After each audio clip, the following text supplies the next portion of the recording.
Assalamualaikum warahmatullahi wabarakatuh. Selamat datang di jalan surga. Semoga setelah kali ini yang dibuatkan Ustaz Abu Hurairah bisa membuat tebal keimanan kita kepada Allah Subhanahu wa Ta'ala.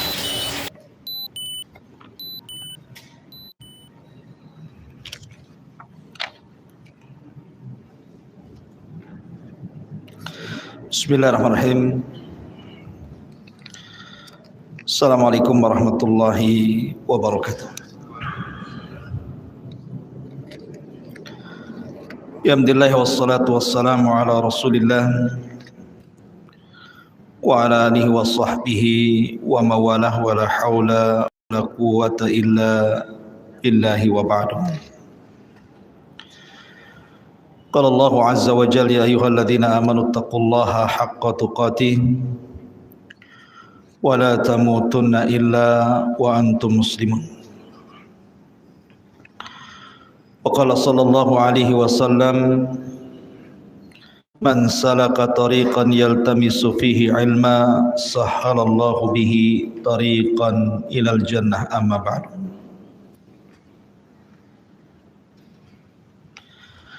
Kita lanjutkan kajian tafsir kita, masih membahas tafsir surah Al-Baqarah. Syaitanir rajim. Bismillahirrahmanirrahim. Tsumma qasat qulubukum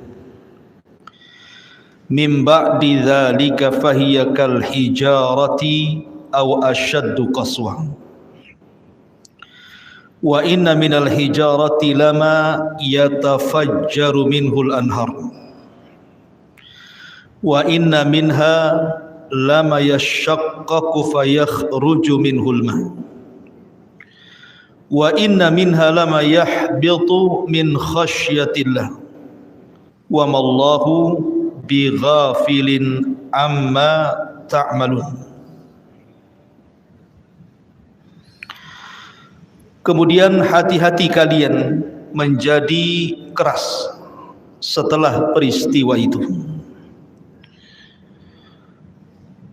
Hati kalian seperti batu atau lebih keras dibandingkan batu.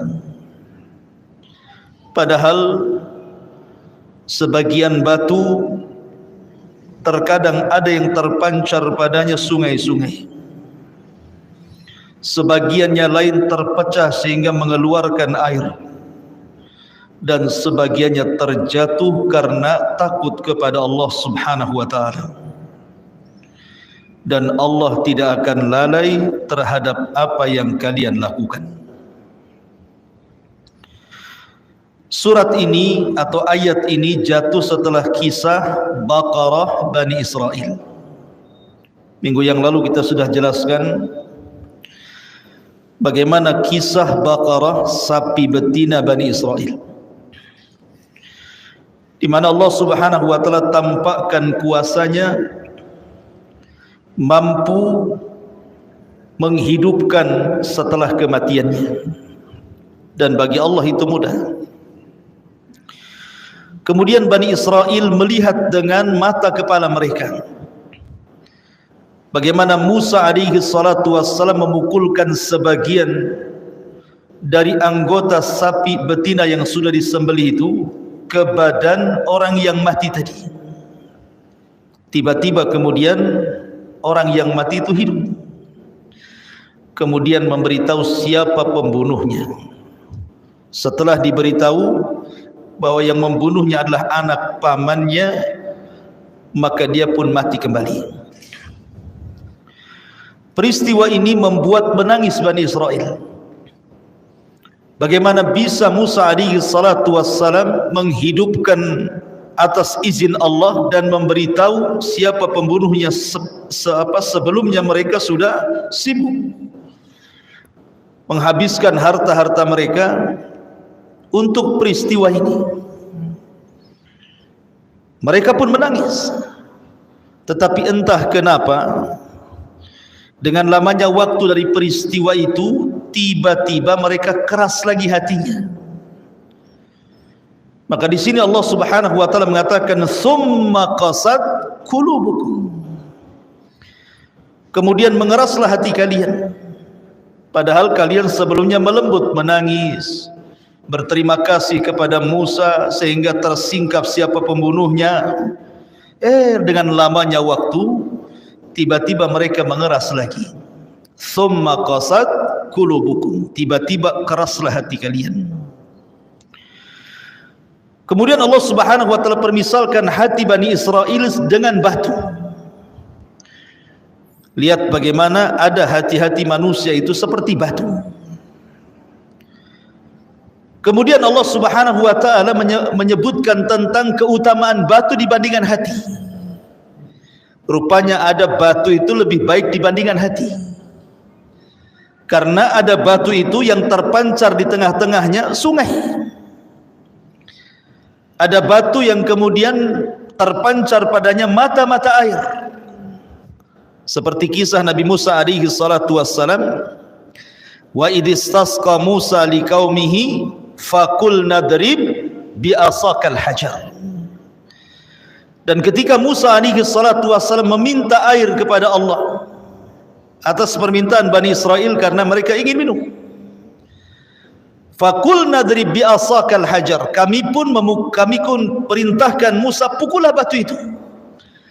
Maka Musa pun memukul batu, tiba-tiba apa? Fangfajarat minha isnatai asyara. Tiba-tiba kemudian dari batu terpancar 12 mata air. Artinya ada batu itu yang bisa memancarkan air. Kemudian ada batu itu yang jatuh karena takut kepada Allah. Seperti kasus ketika Musa alaihi salatu wassalam meminta untuk diperlihatkan Allah. Arini kaifa anzur ilaika, tampakkan kepadaku wajahmu ya Rabb, bagaimana aku bisa melihatnya. Tetapi Allah Subhanahu wa taala katakan, lan tarani, engkau tidak bisa melihatku. Walakin dur ilal jabal, walaupun demikian lihatlah gunung itu yang penuh dengan batu itu. Fa in istaqarra makana fasawfa tarani, kalau aku seandainya menampakkan kepada gunung batu dan gunung batu itu diam, maka engkau akan melihat diriku. Apa yang terjadi? Falamma tajalla rabbuhu lil jabali ja'alahu dzakka wa sara Musa sa'iqa. Ketika Allah menampakkan kepada gunung batu itu, hancur gunung batu itu, berjatuhan gunung batu itu, dan Musa pun pingsan. Kenapa gunung-gunung itu kemudian berjatuhan? Sekali lagi, wa min halama yahbitu min khasyatillah, karena mereka takut dengan Allah. Ini sama dengan firman Allah Azza wa Jalla, "Lau anzalna hadzal Qur'ana 'ala jabalin la ra'aitahu khashi'an mutasaddian min khasyatillah." Kalau seandainya Al-Qur'an ini diturunkan kepada gunung, maka engkau lihat gunung akan bergegar karena takut dengan Allah Subhanahu wa taala. Artinya bahwa gunung ini atau batu itu kan benda mati.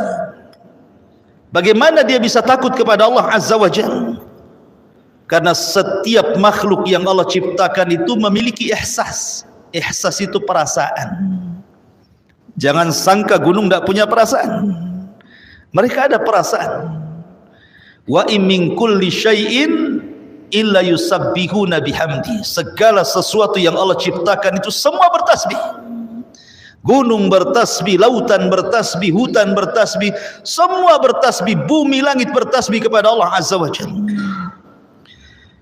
Makanya ketika Nabi SAW dibuatkan mimbar oleh siapa? Oleh Tamim ibn Aus Ad-Dari. Dialah yang pertama membuatkan mimbar. Tamim ibn Aus Ad-Dari yang pernah berjumpa dengan Dajjal itu. Jadi pokok kurma yang biasa Rasul naik di situ sudah tidak dinaiki Rasul lagi. Ketika Rasul pindah ke mimbar, nangislah pokok kurma ini. Bahkan tangisannya sampai terdengar telinga para sahabat. Akhirnya Rasul turun dari mimbar itu, mengelus-ngelus pokok kurma itu seperti menenangkan anak kecil. Baru kemudian diam. Lihat bahwa jangan dikira kemudian benda-benda mati itu atau benda-benda yang tidak berakal sekalipun seperti binatang, mereka punya perasaan. Imam Ahmad dalam musnadnya menyebutkan hadis dari Anas bin Malik radhiyallahu anhu. Suatu ketika Nabi SAW membonceng Anas, kemudian berjalan-jalan di ganggang kota Madinah. Tiba-tiba kemudian keledai yang ditungganginya melewati seekor unta. Dikejar sama unta itu. Tiba-tiba kemudian unta itu lari lebih dulu, kemudian menikung. Kemudian berhadap-hadapan dengan keledai Rasul. Tiba-tiba unta itu yabruk sujud di hadapan Rasul dan menangis, mengeluarkan air mata. Nabi turun dari keledainya, kemudian diusaplah tangisan unta itu. Kemudian Nabi SAW berteriak, liman hadal ibil, ini unta siapa ini? Faja'a fatan minal ansar, datang anak muda dari Ansar dan mengatakan, milik saya wahai Rasul. Maka Rasul marah dan mengatakan, afala tattaqillah, tidakkah kau bertakwa kepada Allah? Afala tattaqillah fi hadhil bahimah allati malakaka Allahu iyyak, tidakkah kau bertakwa kepada Allah? Lihat binatang ini sudah Allah kuasakan kepadamu. Fa innahu syaka alayya, dia sedang mengadu kepadaku untamu itu. Innaka tuji'uhu wa tut'ibuhu, engkau hanya bisa mempergunakan dia, tapi dia buat dia lapar dan kau buat dia tidak tenang hidupnya. Kau tidak memberikan kesejahteraan kepada dia. Unta saja paham mengadu kepada siapa. Unta lo paham bahwa yang bisa menyelesaikan masalah itu adalah Nabi SAW. Sehingga dia datang kepada Nabi SAW. Betapa banyak orang yang jauh lebih baik dibandingkan unta. Ketika ada masalah bukan datang kepada Rasulullah. Fa in tanaza'tum fi syai'in farudduhu ila Allah wa Rasul. Kalau kalian bermasalah, kembalikan kepada Allah dan Rasulnya. Unta saja mengembalikan kepada Rasul, kita pula kemana-mana kembalinya. Ke adat lah, ke perasaan lah, ke macam-macam. Ya. Artinya kembali kepada ayat bahwa Allah Subhanahu wa taala sedang menggambarkan bagaimana keras hatinya Bani Israel. Sampai-sampai batu lebih baik dibandingkan hatinya Bani Israel. Ingat, Al-Quran ketika menjelaskan tentang hati Bani Israel bukan berarti berlaku kepada hati Bani Israel saja, tidak. Karena al-ibratu bi umumi lafzi la bi khususi sabab. Sebuah pelajaran dalam Quran itu bukan sebab turunnya kepada siapa dan sedang bicara tentang siapa, tapi umum lafaz ini juga pelajaran bagi kita. Bahwa ada hati-hati seperti Bani Israel di tengah-tengah umat Islam. Hati-hati yang keras. Ma'asyiral muslimin yang dimuliakan Allah Subhanahu wa taala. Nabi SAW bersabda, in aradta an yalina qalbak, kalau engkau ingin melembutkan hatimu, fa'atimil miskin wamsah bi ra'sil yatim, berilah fakir miskin makanan, usap kepala anak yatim. Artinya bahwa kelembutan hati itu penting dalam kehidupan. Dalam berdakwah juga sama. Fa in kunta ghalidal qalbi lan faddu min hauli. Kalau engkau keras gitu ya, maka orang enggak mau ngaji sama kita. Mungkin enggak dapat hidayah. Terkadang maksudnya baik, cara penyampaian tidak baik, enggak jadi kebenaran itu sampai kepada orang lain. Dan kata para ulama, obat hati keras itu ada 5. Ulama mengatakan kalau anda keras hati, lakukan 5 perkara. Yang pertama, khalau al-batni, kosongkan perut. Artinya berpuasa. Kalaupun tidak berpuasa, jangan terlampau kenyang. Karena kenyangnya perut itu biasanya mengeraskan hati, kata ulama. Di zaman sekarang kuliner itu luar biasa, memang mengeraskan hati. Coba apalagi lagi liburan gini kan, acaranya asik kuliner dari warung ke warung saja, itu bisa mengeraskan hati. Kemudian yang kedua, tadabburul Quran. Cobalah Al-Quran itu bukan hanya sekedar dibaca. Makanya ada kaedah para ulama, fahmul hudud khairun min fahmil huruf. Memahami isi kandungan Al-Quran itu lebih baik dibandingkan menghafal huruf-huruf dalam Al-Quran. Mana dalilnya?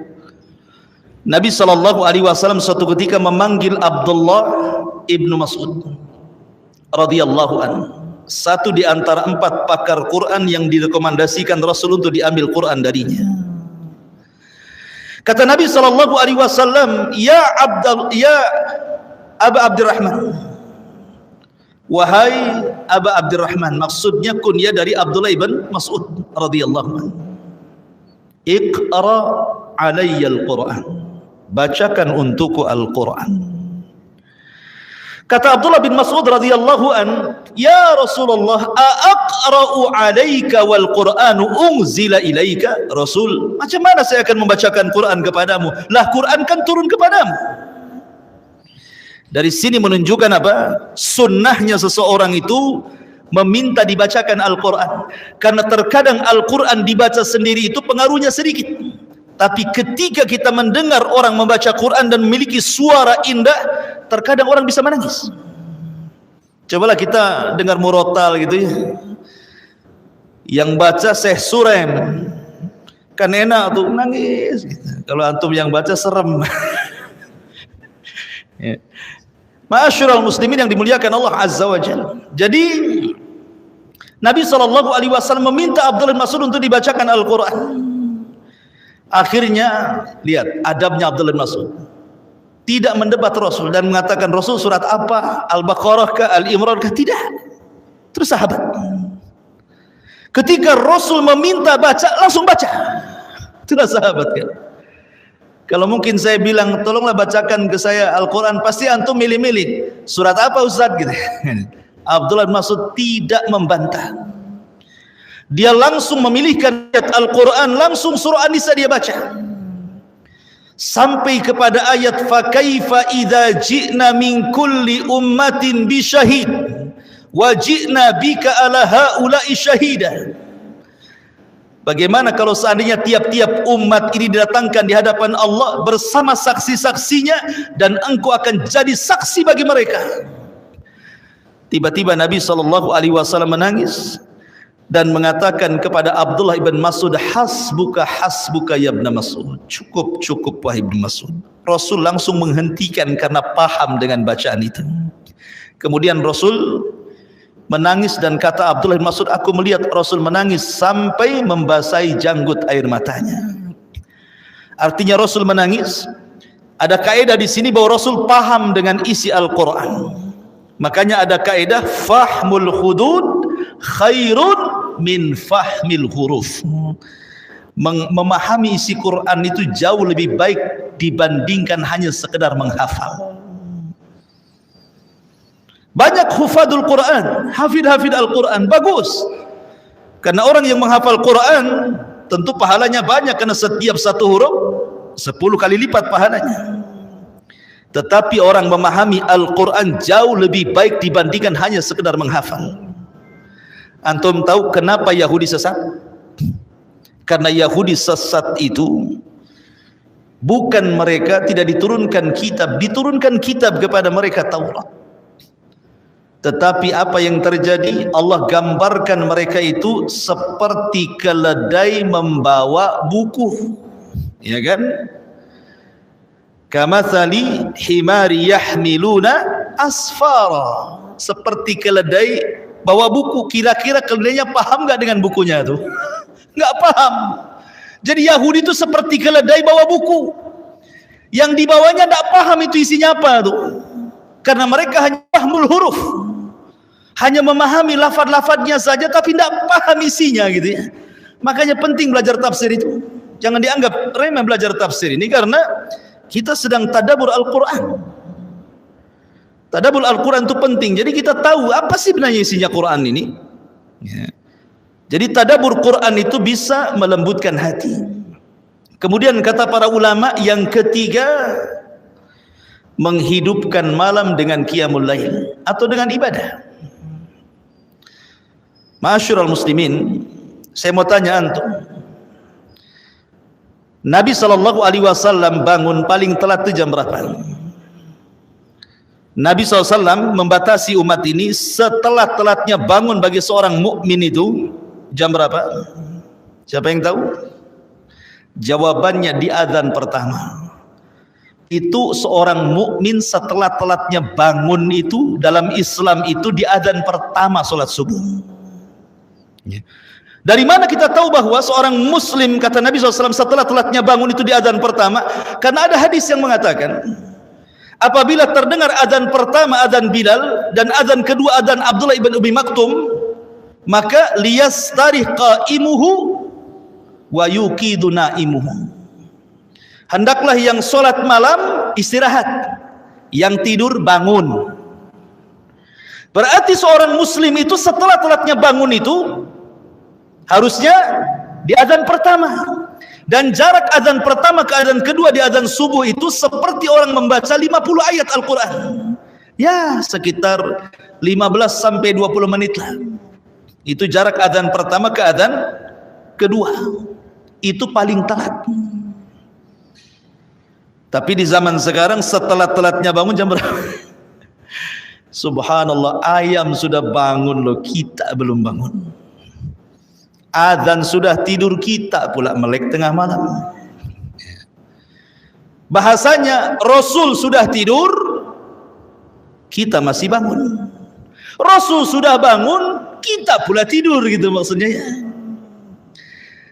Maknanya begini ikhwan, antum kalau bertanya, jangan menanyakan jam berapa kamu tidur, jam berapa kamu bangun, tapi pertanyaannya jam berapa kamu tidur. Karena pertanyaan yang kedua menentukan pertanyaan yang pertama. Orang kalau tidurnya cepat, pasti bangunnya cepat, kan gitu ya. Tapi kalau orang tidurnya lambat, pasti bangunnya lambat. Dan Nabi SAW memberikan mukjizat tidur. Bayangkan tidurnya Rasul jadi mukjizat, ikhwan. Rasul itu bersabda, tidak suka tidur setelah maghrib dan tidak suka bergadang setelah isya. Itu Nabi. Nabi melarang, jangan tidur setelah maghrib, tapi jangan bergadang setelah isya. Artinya apa? Jangan bergadang setelah isya itu supaya apa? Supaya bisa bangun malam, kan gitu ya. Makanya Urwah bin Zubair itu kan keponakan Aisyah radhiyallahu anha, karena putra daripada Zubair bin Awam, dan Zubair bin Awam menikah dengan Asma bintu Abi Bakar, dan Asma saudari Aisyah radhiyallahu anha. Zubair ini bawa kawannya ke rumah Aisyah. Habis isya ngobrol, namanya anak muda, ngobrol. Aisyah datang dan mengatakan, "Ya Zubair, laisa hakadha ma fa'alun nabi." Bukan seperti itu yang dilakukan Nabi. Nabi tidak pernah ngobrol ba'da isya. Nabi itu tidak pernah ngobrol pada isya, kecuali ada kepentingan, ya seperti kajian gini. Kalau tidak ada kepentingan langsung tidur. Boleh diuji oleh siapapun, ikhwan. Diuji siapapun, mau ilmu kedokteran, kesehatan, farmasi, bisa diuji kualitas tidur setelah isya dengan kualitas tidur selepas jam 12 malam. Bisa kita uji.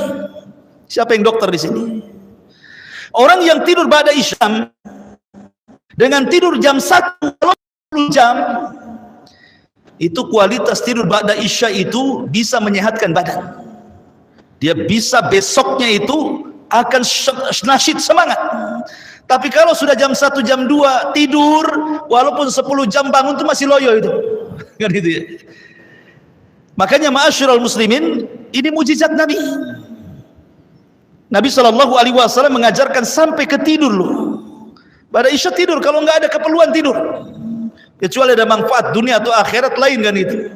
Ya Nabi SAW pernah juga telat tidur dan telat bangun, pernah sekali-kali. Tapi kita kan bukan sekali-kali, berkali-kali, itu bedanya. Nabi sekali-kali, kita berkali-kali, bertambah-tambah lagi, bukan berkurang-kurang. Ma'asyiral muslimin yang dimuliakan Allah Azza wa Jalla. Jadi Nabi mengajarkan cara tidur. Saya tanya, tidurnya Nabi itu berapa kali? Dalam sehari? 3 kali. Rasul itu tidur 3 kali dalam sehari. Kalau kita makan yang 3 kali. Rasul tidur 3 kali. Rasul itu tidak pernah berbicara soal makan. Maksudnya makan itu kapan saja tidak dilarang. Cuman caranya Rasul jelaskan. Caranya makan kanan, baca basmalah 3 jari, itu saja kan. Tetapi kalau tidur, Nabi SAW contohkan. Pertama, tidur ba'da isya sampai separuh malam atau 2/3 malam, sebagaimana disebutkan dalam surah Muzammil. Bisa separuh malam kemudian bangun, ataupun 2/3 malam kemudian 1/3 malam akhir bangun. Kemudian Rasul menghabiskan qiyamul lail dan membaca Al-Quran. Kemudian ketika azan pertama sebelum azan subuh, maka Rasulullah SAW istirahat. Disitulah Nabi SAW sekitar 15-20 menit Rasul tidur lagi. Ustaz, kalau saya ingin niru Nabi 15 menit 20 menit sebelum subuh saya tidur, bablas lah subuh saya, katanya. Iya, tidurnya gimana caranya? Nabi itu tidur bukan kayak antum terlentang begitu. Rasul tidur ke lambung kanan, kemudian dijadikan ininya bantal begini, miring ke lambung kanan. Karena kalau tidur miring ke lambung kanan tidak akan khusyuk tidurnya, pasti mudah terkejut, sehingga akan terbangunkan dengan suara azan. Kemudian yang ketiga, Nabi SAW tidur sebelum zuhur yang disebut dengan kailulah namanya. Tidur kailulah itu tidak lama, bisa 10 menit, bisa 15 menit paling lama. Tidur kailulah namanya. Dan ini keajaiban menurut ilmu kesehatan, bahkan yang meneliti ini orang barat. Orang yang biasa tidur kailulah sebelum subuh, sebelum zuhur, walaupun hanya 10-15 menit, maka akan disehatkan jantungnya. Tidak akan mudah stroke. Ya, ini penelitian barat. Tapi bagi kita, walaupun barat tidak meneliti, anggaplah tidak ada penelitian barat bahwa orang yang kailulah itu bisa menyehatkan jantung gitu ya. Tetap kita katakan bahwa tidur Nabi itu mukjizat. Pasti ada kesehatan di situ. Apalagi setelah diteliti barat gitu ya, makin lagi gitu ya. Terkadang barat itu hanya meneliti saja kan. Contoh umpamanya air yang dibacakan Al-Quran diteliti Jepang, rupanya bisa jadi detox ya, dan begitu seterusnya. Intinya bahwa kalau orang ingin lembut hatinya, maka sukalah bangun tengah malam. Minimalnya jangan telat bangun. Dan dalam Islam setelat-telatnya bangun 20 menit sebelum azan subuh, itu paling telat itu. Karena sholat malam bisa melembutkan hati. Kemudian yang keempat, kata ulama, suhbatus salihin, berkawan dengan orang saleh, berkawan dengan orang taat beribadah, lembut hati kita. Kalau tidak berkawan dengan mereka susah. Apalagi berkawan dengan orang jahat, keras lah kita jadinya kan itu.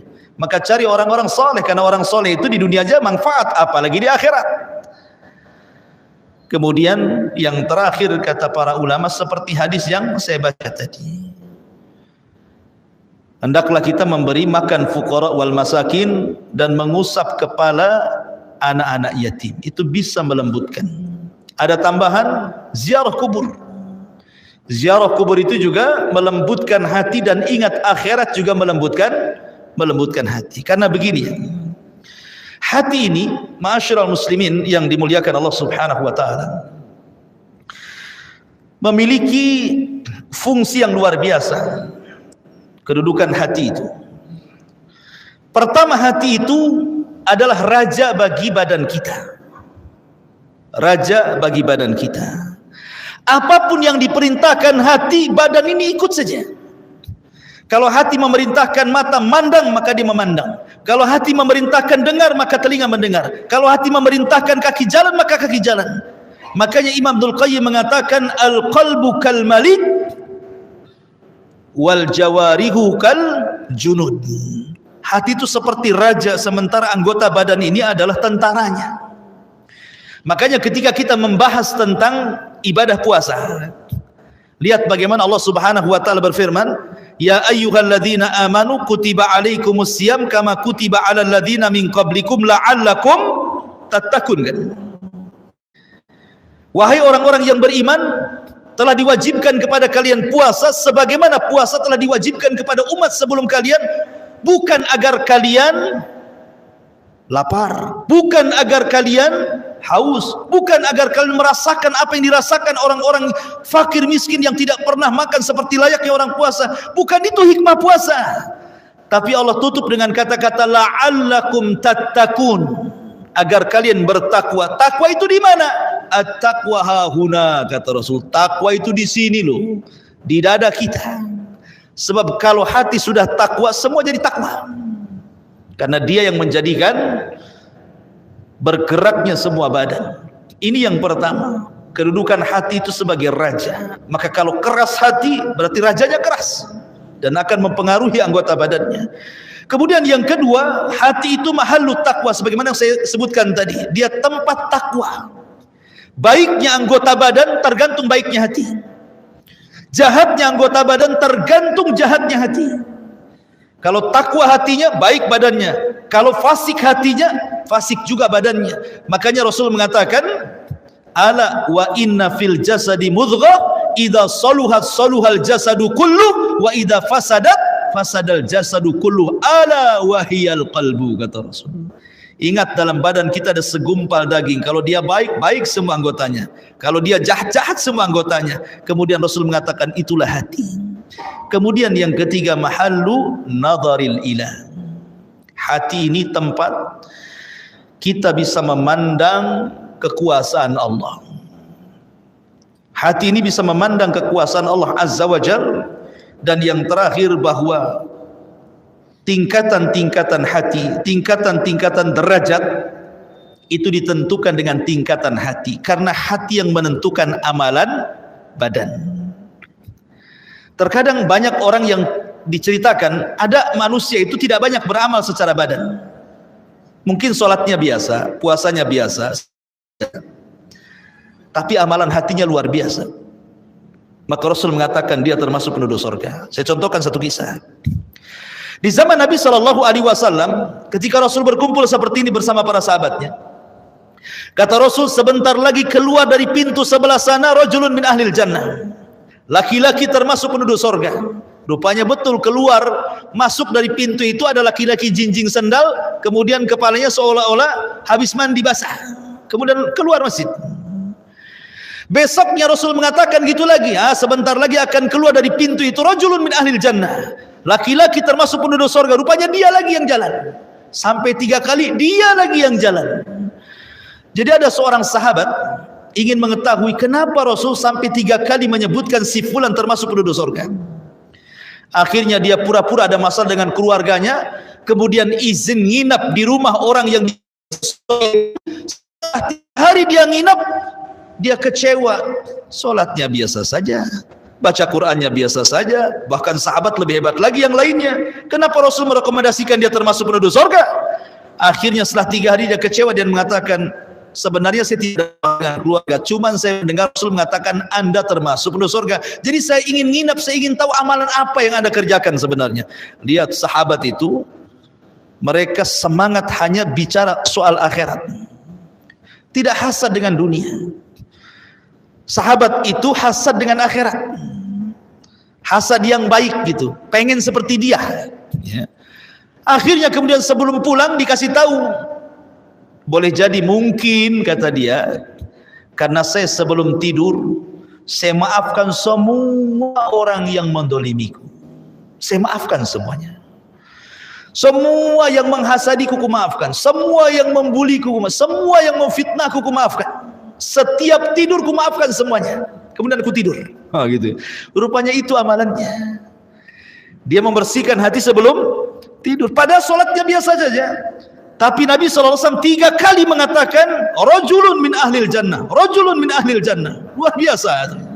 Jadi terkadang hati ini ikhwatu fiddin menentukan amalan badan. Ya. Ma'asyiral muslimin yang dimuliakan Allah Subhanahu wa taala. Dan kalau kita melihat Al-Quran, bagaimana Allah Subhanahu wa ta'ala bermuamalah dengan hati. Bagaimana Allah Subhanahu wa ta'ala bermuamalah dengan hati. Yang pertama, apabila Allah Subhanahu wa ta'ala menghendaki seorang hamba itu kebaikan, maka Allah akan tanamkan hati yang bersih pada hatinya. Kebersihan hati. Jadi kalau Allah menghendaki kita baik, pasti Allah akan bersihkan hati kita. Bagaimana caranya supaya Allah Subhanahu wa ta'ala menanamkan kebersihan hati kepada kita? Ya kita meminta. Ya muqallibal qulub tsabbit qulubana ala ta'atik. Wahai zat yang membolak-balikan hati, tetapkan hatiku di atas ketaatan kepada. Yang kedua, tazyinul iman. Apabila Allah Subhanahu wa ta'ala sudah membersihkan hati seorang hamba karena Allah ingin kebaikan kepada hamba itu, maka Allah akan hiasi dengan iman. Kemudian yang ketiga, kutibal imanu fil qalbi. Bukan hanya dihiasi dengan iman, Allah catat iman dalam hatinya. Kemudian yang keempat, Allah buat ar-ra'fatu war-rahmah. Hatinya akan lembut sehingga mudah menangis dan mudah memberikan kasih sayang kepada orang. Ini kalau sudah Allah bersihkan hati, Allah hiasi hati dengan keimanan, Allah catat keimanan dalam hatinya, maka hatinya jadi lembut itu. Ya. Makanya kalau kita lihat Abu Bakar Siddiq radhiyallahu an adalah orang yang mudah menangis. Ketika Nabi SAW mengatakan kepada Ummul Mukminin Aisyah radhiyallahu anha, "Muru Abu Bakrin bi an yusalliya bin nas." Aisyah, perintahkan bapakmu gantikan aku salat, aku lagi sakit. Kata Aisyah, "Ya Rasulullah, inna abi rajulun bakka." Rasul, jangan. Bapakku ini Abu Bakar suka nangis. Kalau dia baca Quran enggak baca nangis saja. Perintahkan Umar saja. Itu ya. Rasul ngomong lagi, "Muru Abu Bakrin bi an yusalliya bin nas." Tidak, perintahkan bapakmu. Sampai 3 kali. Karena Nabi SAW bukan bicara soal nangis atau tidak ketika memerintahkan Abu Bakar itu. Rasul ingin mengkadar Abu Bakar bahwa setelah wafatnya dia yang pantas jadi khalifah. Kalau dia menjadi pemimpin solat berarti akan memimpin umat, gitu maksudnya. Tetapi Aisyah radhiyallahu anha menyangga, karena dia khawatir suara bapaknya kalau jadi imam gak kedengaran, sementara seorang imam harus keras suaranya kan gitu. Asyik nangis ganggu makmum lah, maksudnya gitu. Tapi bagaimana kelembutan hati Abu Bakar Siddiq radhiyallahu anhu, mudah menangis. Ya. Kemudian juga dilembuti dengan rahmat. Kemudian yang kelima, ta'lifullah al-qulub. Kalau sudah lembut hatinya, maka Allah Subhanahu wa ta'ala akan menanamkan kelembutan yang bertambah sampai kemudian as-sakinatu fil qalbi. Maka Allah tanamkan ketenangan. Begitulah Allah Subhanahu wa ta'ala bermuamalah dengan hati seorang muslim. Lah dalam ayat ini ma'asyiral muslimin yang dimuliakan Allah Subhanahu wa taala, di sini Allah mengatakan tsumma qasat qulubukum, kemudian keraslah hati kalian. Tentu keras hati itu kan ada sebab kan. Lalu apa sebabnya hati orang itu keras? Ulama mengatakan bahwa sebab hati itu keras karena al-ghaflatu min dzikrillah. Ini yang pertama. Tidak suka zikir. Tidak suka berzikir kepada Allah. Padahal zikir itu ikhwan, itu ibadah yang paling ringan dari seluruh ibadah yang Allah perintahkan kepada kita. Sebutkan ibadah yang Allah perintahkan yang paling ringan melebihi zikir, tidak ada. Ya. Zikir ini tidak dibatasi waktu, tidak dibatasi tempat, tidak pakai biaya. Anak kecil bisa melakukannya, anak remaja bisa melakukannya, orang dewasa bisa melakukannya, orang tua bisa melakukannya, orang sakit bisa melakukannya, orang sehat bisa melakukannya, orang kaya bisa melakukannya, orang miskin juga. Semua bisa melakukan zikir. Tapi sholat tidak semua bisa melakukannya di masjid. Kadang sakit di rumah kan itu. Kemudian puasa terkadang tidak bisa melakukannya, apalagi haji. Tapi zikir ini semua bisa melakukannya. Anda bisa berzikir sambil berjalan, Anda bisa berzikir sambil berlari, Anda bisa berzikir sambil berdiri, sambil duduk, sambil berbaring. Masya Allah, zikir ini luar biasa. Tapi lihat keutamaannya. Nabi mengatakan apa? Rasul mengatakan, ala unabbiukum bi khairi min a'malikum. Maukah kutunjukkan kepada kalian sebaik-baik amal kalian? Wa azkakum inda malikikum, dan bisa membersihkan di hadapan Rabb kalian. Wa arfa'ukum fi darajatikum, bisa mengangkat derajat kalian. Wa khairun lakum min infaqiz zahabi wal waraq, lebih baik dibandingkan infak dengan emas dan perak. Wa khairun lakum minal jihad hatta talqau aduwakum fatadribu a'naqahum wa yadribu a'naqakum, sampai lebih baik dibandingkan jihad kau berjumpa dengan musuh, kau bunuh musuh ataupun dibunuh musuh. Wah, ini 5 perkara loh ya. Lebih sebaik-baik amal, bisa membersihkan jiwa, mengangkat derajat, lebih baik dibandingkan infak dari emas dan perak, bahkan lebih baik dibandingkan jihad. Amal apa coba ini? Bisa menandingi 5 amalan besar. Kata Nabi SAW ketika ditanya, apa itu wahai Rasul? Kata sahabat, kata Nabi SAW, zikrullah, berzikir kalian kepada Allah. Berzikir. Antum dari rumah ke sini kan bisa saja subhanallah walhamdulillah wa la ilaha illallah akbar, Allahu akbar, Allahu akbar, subhanallah subhanallah, tidak mesti habis salat ya, dan tanpa dibatasi hitungan. Nabi SAW mengatakan, kalimatani khafifatani ala lisani thaqilatani fil mizani habibatani ala rahman subhanallah wa bihamdihi subhanallahil azim, kan? 2 kalimat ringan di lisan, dicintai Ar-Rahman, berat dalam timbangan, subhanallah wa bihamdihi subhanallahil azim. Anda pulang dari sini bisa 100 kali berat timbangan kita, kan itu ya. Tapi orang yang jarang berzikir keras hatinya ya. Ini yang pertama. Sebab yang kedua, kata para ulama, kathratuz dzunub wal ma'asi, banyak maksiat, banyak melakukan dosa, ini bisa mengeraskan hati. Karena Allah Subhanahu wa taala mengatakan, "Wa man a'rada an dzikri fa innalahu ma'isyatan dhanka wa nahsyuruhu yaumal qiyamati a'ma." Siapa yang berpaling dari peringatanku, kusuruh kalian tidak melakukannya, kularang kalian malah melakukannya. Siapa yang berpaling dari peringatanku, maka kami akan sempitkan hatinya. Hatinya orang maksiat itu susah. Makanya ada seorang syekh bercerita, ada orang itu kaya sekali, punya perusahaan luar biasa. Kalau masalah dunia jangan ditanya, cukup 7 turunan tuh kekayaannya. Tapi hidupnya tidak pernah tenang. Nggak tahu, pokoknya tidak tenang saja hidupnya itu. Di kantor tidak tenang, di rumah tidak tenang, banyak masalah. Padahal dari kekayaan harusnya, kalau memang itu yang dicari kebahagiaan dari kekayaan, harusnya dia bahagialah. Dia tidak bahagia. Datang kepada seorang syekh menceritakan kehidupannya. Saya ini sudah cukup harta, sudah ada istri, sudah ada anak gitu. Tapi saya tidak pernah bahagia ya syekh.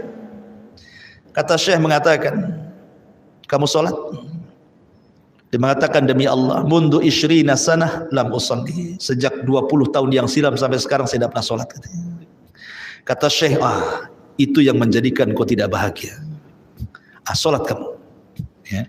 Akhirnya kemudian setelah dia mengikuti fatwa syekh ini, tidak kurang 10 hari dia sholat wajib, dia tambah dengan sholat sunnah. Tiba-tiba dia datang kepada syekh, demi Allah syekh, sejak 20 tahun aku meninggalkan sholat, baru hari ini aku merasakan kesenangan hati, ketenangan hati. Kenapa? Karena meninggalkan sholat maksiat. Bahkan meninggalkan wajib itu lebih bahaya dosanya dibandingkan langsung seseorang melakukan keharaman. Jadi orang yang meninggalkan sholat lebih besar dosanya dibandingkan, karena kaidahnya tarkul wajib asyad min irtikabil muharramat. Meninggalkan yang wajib lebih besar dosanya dibandingkan melakukan yang diharamkan. Karena meninggalkan wajib bisa kafir, tapi melakukan yang diharamkan belum tentu kafir. Orang meninggalkan sholat bisa kafir, tapi orang berzina selama dia tidak menghalalkan zina tidak kafir ya. Makanya ikhwatu fillah muliakan Allah azza wa jal. Yang kedua, seseorang terlampau banyak maksiat keras hatinya. Kemudian yang ketiga, kata ulama, al-insyighalu bid-dunya. Ketika dia sibuk dengan urusan dunia, ini keras hatinya nih. Kenapa demikian? Karena kalau orang sudah mengejar dunia itu jama' amalan wa addadah yahsabu anna malahu akhladah, kan itu. Orang kalau sudah mengejar harta nggak ada cerita puasnya, ikhwan. Karena ada 2 perkara yang dikejar tidak mungkin puas, 1 ilmu, 1 harta. Dan tidak bisa orang itu menyeimbangkan 50% dunia, 50% akhirat. Dusta orang yang ngomong seperti itu. Kalau saya sih, saya bagi dua Ustaz. Akhirat separuh, dunia separuh. Dusta kau. Mana bisa? Cemana caranya kau membagi dua kehidupan ini, 50% dunia, 50%. Nggak akan bisa. Sholat satu hari saja, berapa kali? Dihitung dengan 24 jam itu. Kalau dikumpulkan hanya berapa jam saja. Dikumpulkan, lebihnya kita tidur, lebihnya kita ngobrol, lebih mau bilang 50% akhirat dunia. Makanya pendusta orang yang ngomong seperti itu. Jangan dibenarkan. Kalau ada yang mengatakan saya 50% dunia, 50% karena orang yang terlampau cinta dunia akan mengalahkan akhirat. Orang yang terlampau cinta dengan akhirat akan mengalahkan dunia. Itu sudah matematika seperti itu. Ya. Ma'asyiral muslimin, makanya kalau kita berdoa, doa sapu jagat kan, Rabbana atina fid dunya hasanah wa fil akhirati hasanah wa qina adzabannar. Lihat di sini 3 permintaan. Rabbana atina fid dunya hasanah, minta dunia. Ya Allah, berikan dunia yang baik. Ya kan? Kemudian wa fil akhirati hasanah, minta akhirat yang baik. Wa qina adzabannar, minta akhirat lagi, dijauhkan dari api neraka. Artinya permintaan kita tentang dunia ini hanya boleh 2/3. Hanya 1/3 saja. 2/3 itu akhirat. Ya, ini kan dibagi 3 nih. Dunia, akhirat. Berarti permintaan kita kepada Allah akhirat itu 2/3. Permintaan kita dengan dunia itu hanya 1/3 saja. Tapi kebanyakan doa-doa kita tidak kan. Jangan cerita 1/3, 2/3, kalau bisa semua dunia kan gitu ya. Kenapa? Karena akhirat itu tidak nampak, gaib. Orang kalau seandainya di hadapan kita, kau mau milih sorga atau ini uang 1 triliun? Kira-kira antum milih mana? Nampak nih 1 triliun. Sorga tak nampak, cerita Ustadz katanya. Pasti dia milih yang nampak kan? Ya, karena orang itu suka yang nampak, nggak suka yang nggak nampak masalahnya. Sorga ini nggak nampak, makanya kayak cerita dongeng jadinya. Betul tak saya masuk sorga kan? Bagus yang jelas-jelas ini aja yang 1 triliun. Ya. Ma'asyiral muslimin yang dimuliakan Allah Azza wa Jalla. Jadi kalau orang sudah sibukkan dengan dunia pasti akan keras hati. Termasuk juga kasratul jidal wa at-ta'assubu birra'i wattiba'il hawa. Kata ulama, jangan terlampau banyak berdebat. Jangan terlampau ta'assub. Ta'assub itu fanatik. Fanatik itu hanya boleh 2. Kalau perorangan kepada nabi, kalau kepada kelompok kepada sahabat. Selebihnya kita tidak boleh fanatik kepada ustadz, kepada kiai, kepada ajengan, kepada ormas ini, ormas itu, tidak boleh. Hanya 2 boleh kita fanatik. Kalau itu urusan individu, berarti Rasul. Saya fanatik dengan Nabi.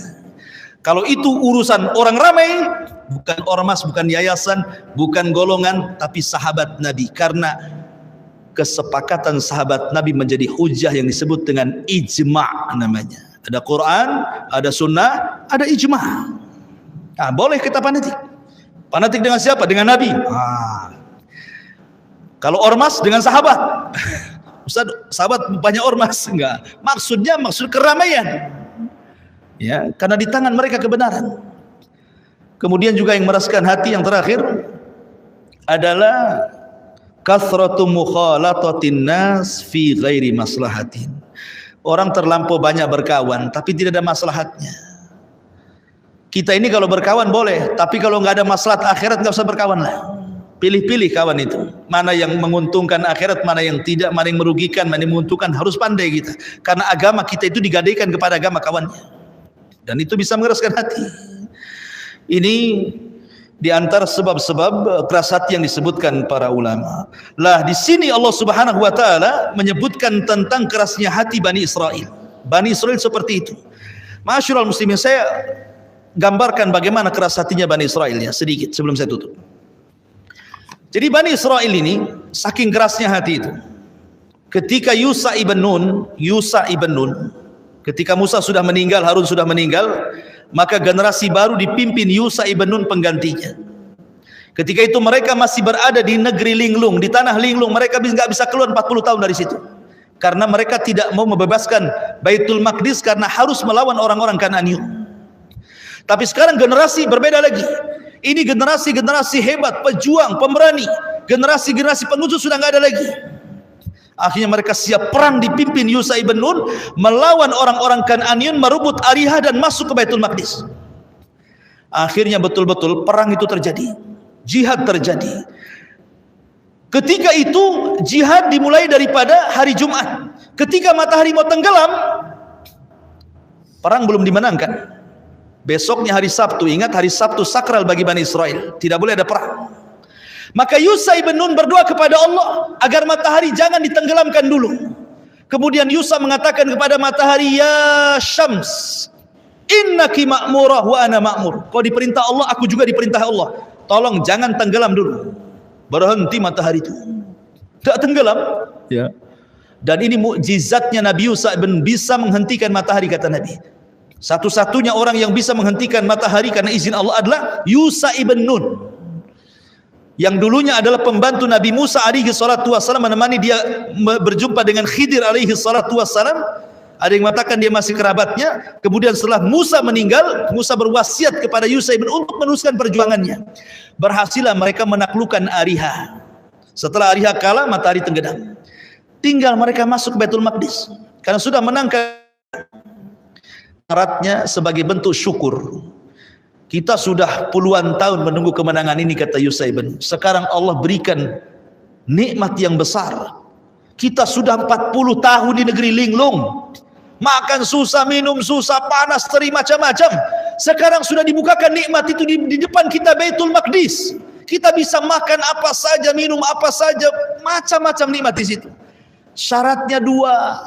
Yusha ibn Nun meminta syarat sebagai bentuk imbalan syukur kalian. Pertama, sujud kalian sebagai bentuk syukur. Makanya dalam Islam ada namanya sujud syukur. Dari segi perbuatan, sujud. Yang kedua, jangan lupa mengatakan hittah. Hittah itu artinya hutta anna khatayana. Ya Allah, ampuni dosa-dosaku. Cukup kau mengatakan seperti itu, satu saja mengatakan, ya Allah ampun dosaku, semua apa yang kalian lakukan dari perbuatan dosa Allah hapuskan. Kan enak tuh. Cukup mengatakan hittah, ya Allah ampun dosaku, maka semua dosanya akan diampuni. Kan enak itu kan. Cuma ngomong gitu saja, semua dosanya diampuni. Tapi karena Bani Israel keras hatinya, bukannya mereka ketika mendapatkan kemenangan itu sujud, malah mereka kemudian membungkuk, kemudian membelakangi Baitul Maqdis. Bukan jalan mundur, ke belakang. Bukannya disuruh membaca hittah, malah diganti hittah menjadi hintah, pakai nun. Hintah itu artinya hintah. Bur itu artinya ya basmatin itu begitu ya. Kayak gandum. Disuruh minta ampun malah minta makan. Kan kurang ajar kata. Disuruh minta ampun malah minta makan. Itulah Bani Israel kerasnya. Padahal kurang apa loh, mereka sudah tersiksa di negeri linglung kan. Akhirnya dibebaskan, diutus Yusha ibn Nun memimpin mereka. Akhirnya Baitul Maqdis dikuasai. Hanya dua Allah minta, sujud. Makanya Nabi SAW kalau menang perang, Rasul sholat 8 rakaat sebagai bentuk syukur, ya kan. Kalau menang perang langsung Rasul sholat 8 rakaat. Dan itu juga dilakukan oleh sahabatnya Amr bin As ketika menaklukkan Persia. Tetapi mereka suruh sujud aja tidak mau. Suruh membaca hinto malah hinto. Suruh mengatakan ya Allah ampuni dosaku, mana makanannya katanya. Keras hatinya Bani Israel. Makanya Allah mengatakan summa qasat qulubukum. Bahkan kalian ini seperti batu hatinya. Padahal batu terkadang masih lebih baik dibandingkan hati kalian. Karena dari batu masih terpancar sungai, masih terpancar air, masih bisa jatuh karena takut kepada Allah. Hati kalian tidak di tiga-tiganya. Itu gambaran daripada kekerasan Bani Israel. Wallahu alam. Ini yang bisa sampaikan. Taib, sebelum saya tutup, silakan kalau ada yang mau bertanya.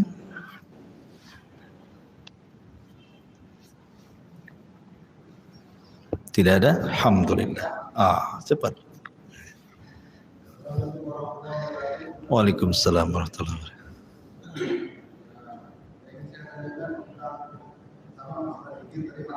Ya.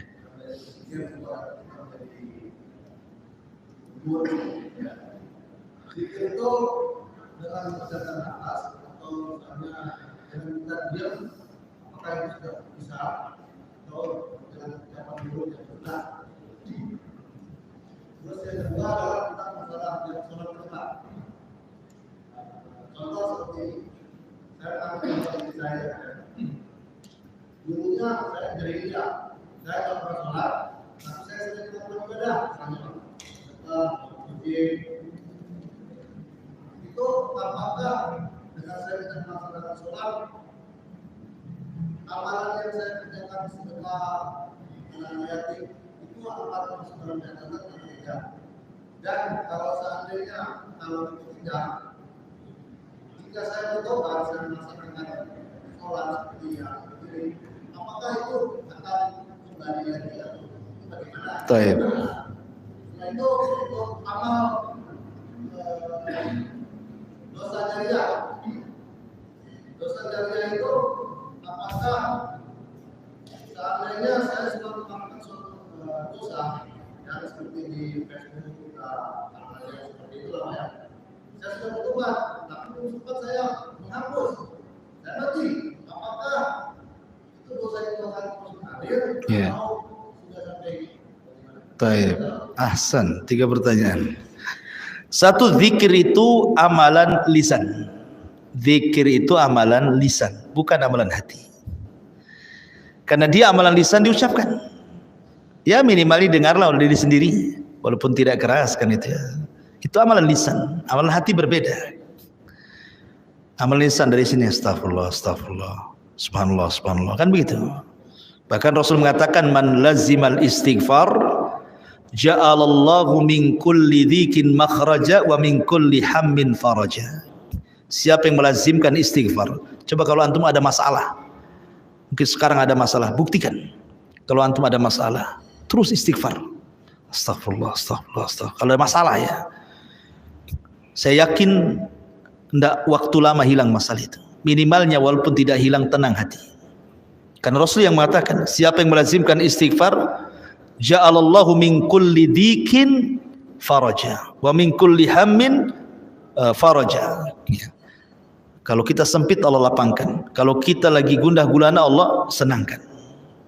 Jadi perbanyak zikir. Dan tidak ada ruginya berzikir, itu kan beratkan timbangan kita. Makanya Rasul mengatakan sabaqal mufarriduna bil jannah. Mufarridu akan mendahului kita ke surga. Kita ini sama-sama datang ke pengajian sini. Rupanya teman kita lebih dulu masuk surga. Kenapa? Karena sepanjang jalan dia berzikir. Walaupun sama-sama ngaji. Kemudian yang kedua, ada hadis Rasul mengatakan, khairukum fil jahiliyati khairukum fil islami idza fuqihu. Orang baik di masa jahiliyah, kemudian dia masuk Islam, maka kebaikan di zaman jahiliyah akan digabungkan dengan kebaikan dalam Islam kalau dia diberikan kecerdasan. Ingin kebaikan, dan cerdas itu datang karena ingin baik. Man yuridillahu khairan yufaqihu fiddin. Siapa yang ingin baik Allah cerdaskan. Kalau nggak ingin baiknya bodoh terus. Gitu. Artinya bahwa kalau dulu kita tidak sholat, tapi kita baik bersedekah, beramal soleh. Sholat ini yang menentukan amalan loh ya. Idza shaluhat sholatu shaluha sairu amali. Kalau sholatnya baik, semua amal dianggap baik. Kalau sholatnya buruk, maka semua amal dianggap buruk. Selama anda tidak sholat, kalaupun anda haji, puasa, bersedekah, silaturahim, belum dianggap baik. Masih digantung amalannya. Tapi kalau sudah bertobat, hijrah, kemudian sholat, amalan itu akan digabungkan. Akan digabungkan semuanya. Ya. Dan tobat itu menghapus semua dosa, tapi mengembalikan amalan. Itulah adilnya Allah di situ. Ya kan? Kemudian yang ketiga tentang dosa jariyah. Kalau anda sudah menang betul-betul bertobat kepada Allah Azza wa Jalla, amal itu tetap dicatat. Tidak ada amal yang tidak dicatat. Ma yalfidu min qaulin illa ladaihi raqibun atid. Semua dicatat. Ya. Karena begini, catatan itu ada yang sifatnya dicatat dihisab, ada yang dicatat tidak dihisab. Ada yang dihisab diazab, ada yang dihisab tidak diazab. Kan begitu? Ya. Jadi ketika seseorang kemudian berbuat jahat, kemudian tobat, kejahatan tetap ada dalam catatan itu. Tetapi tidak akan dihisab karena sudah tobat. Sudah tobat kan dia? Makanya kata Abu Hurairah radhiyallahu an, maukah ku beritahu kepada kalian seorang sahabat tidak pernah sujud, tidak pernah ruku, mati masuk surga. Sahabat heran, yang benar saja Abu Hurairah, mana ada katanya. Kata, maukah aku tunjukkan, kata Abu Hurairah. Siapa Abu Hurairah? Kata Abu Hurairah, Usairim, seorang laki-laki dari Aus. Ketika Mus'ab bin Umair mendakwahkan di kota Madinah, Sa'ad bin Mu'ad masuk Islam. Sa'ad bin Mu'ad mengajak kaum Aus masuk Islam. Semua masuk Islam kecuali satu orang namanya Usairim, tidak mau masuk Islam. Tapi suatu ketika jihad, Usairim melihat kabilahnya butuh bantuan. Akhirnya dia datang kepada Rasul, Rasul libatkan aku dalam perang. Bukan karena Islam, tapi ingin membantu kabilahku. Kata Rasul, tidak bisa. Kalau kau ingin jihad membantu kabilahmu, kau harus masuk Islam. Akhirnya dia pun bersyahadat, langsung masuk perang, mati syahid. Gitu. Coba kata Abu Hurairah, lihat orang ini nggak pernah ruku, nggak pernah sujud, sekali mati masuk surga katanya. Karena ketika perang bersyahadat langsung mati. Ya kan? Jadi seperti itu. Karena begini ikhwan, terkadang perlu kita pahami, ada orang-orang yang penampilannya terkadang agamis, masya Allah, janggutnya panjang, jubahnya panjang, serbannya melilit gitu ya, tasbihnya melingkar-lingkar gitu. Tetapi belum tentu menjamin dia masuk surga. Belum tentu dia menjamin masuk surga. Karena ada hadis yang mengatakan ada orang itu beramal dengan amalan ahli surga, antara dia dengan surga tinggal satu hasta. Tinggal satu hasta segini. Tiba-tiba kemudian di akhir hayatnya dia melakukan perbuatan ahli nar, maka Allah catat dia termasuk penduduk neraka. Tapi ada orang sebaliknya, penampilannya biasa-biasa saja, bahkan cenderung orang jahat. Mungkin antara dia dengan neraka tinggal satu hasta, tapi di ujung hayatnya dia bertobat kepada Allah Azza wa Jalla, mengamalkan amalan sorga, Allah catat dia masuk sorga. Maka dari sini ada kaidah al-amal bi khawatimiha. Amal itu ditentukan akhir, tetapi akhir juga ditentukan awal dan tengah. Karena kita tidak tahu takdir. Kalau orang kemudian berpegang, yang penting kan akhirnya. Kapan lu tobat? Habis haji Ustaz. Nggak haji-haji nggak tobat-tobat lah kan itu. Kapan tobat? Nunggu 50 tahun usia saya. Karena berpikir apa? Yang penting kan akhirnya Ustaz. Nantilah kalau sudah 60 tahun saya tobat, saya sholat. Yang menentukan akhir itu awal dan tengah. Perhatikan firman Allah Azza wa Jalla. Fa amma man a'ta wattaqa wa saddaqa bil husna fasanuyassiruhu lil yusra. Siapa yang a'ta memberi, dengan harta dia memberi, dengan ilmu dia mengajar, dengan jabatan dia bermanfaat untuk agama. Wattaqa dia lakukan karena ketakwaan, karena Allah. Ya. Kemudian dia pun yakin bahwa ada surga, ada pahala di akhirat. Maka sudah mudah dia melakukan amal saleh, Allah mudahkan. Maksudnya dia sudah mudah melakukan amal saleh, Allah mudahkan. Maksudnya begini, orang kalau terbiasa sholat wajib, maka dia akan mudah sholat sunnah. Orang kalau terbiasa puasa Ramadan, maka dia akan mudah puasa sunnah. Orang kalau biasa zakat akan mudah sedekah. Begitu seterusnya. Karena ibadah ini melahirkan ibadah yang lain. Nanti ibadah ini, ibadah yang melahirkan ibadah yang lain, melahirkan ibadah yang lain lagi, melahirkan ibadah yang lain, akhirnya ditutup dengan seperti itu. Fasanu yassiru, sudah mudah dia melakukan amal soleh itu, Allah mudahkan lagi supaya dia husnul khotimah. Tapi fa amma man bakhila, siapa yang bakhil, wastagna, tidak peduli dengan Allah, wa kadzdzaba bil husna, dia pun mendustakan akhirat, tidak ada balasan, tidak ada surga, fasanu yassiruhul usra, sudah sulit Allah persulit lagi. Ya, sudah sulit ibadah, maksiat mudah, tapi ibadah sulit.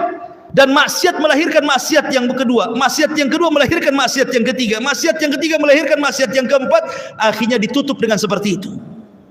Sudah sulit ibadah, Allah mudahkan maksiat sampai dia su'ul khatimah. Jadi akhir itu ditentukan awal dan tengah.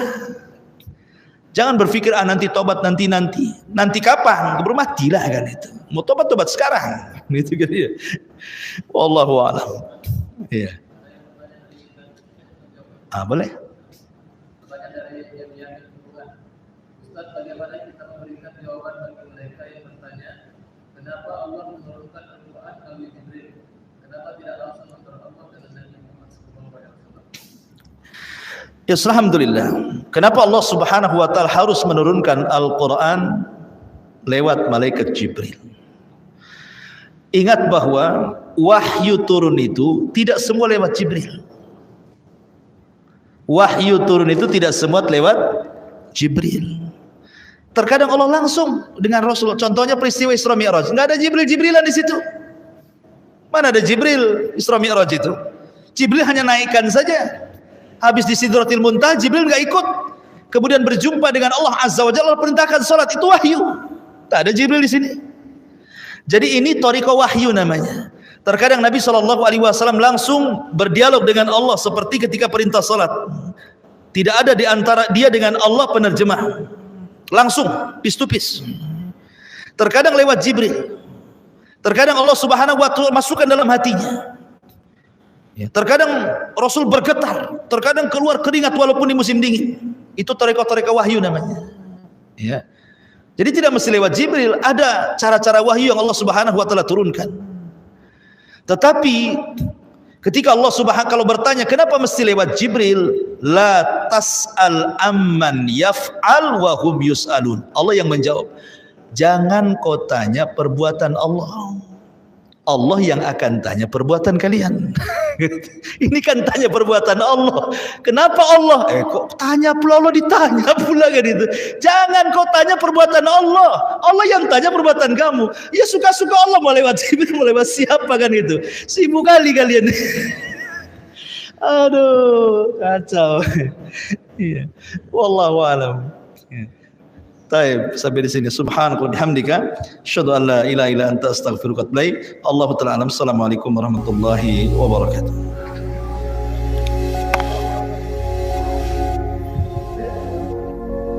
Alhamdulillah Anda telah menyimak ceramah Ustadz Abu Humairoh. Semoga bisa memperdalam keimanan kita kepada Allah. Amin. Wassalamualaikum warahmatullahi wabarakatuh.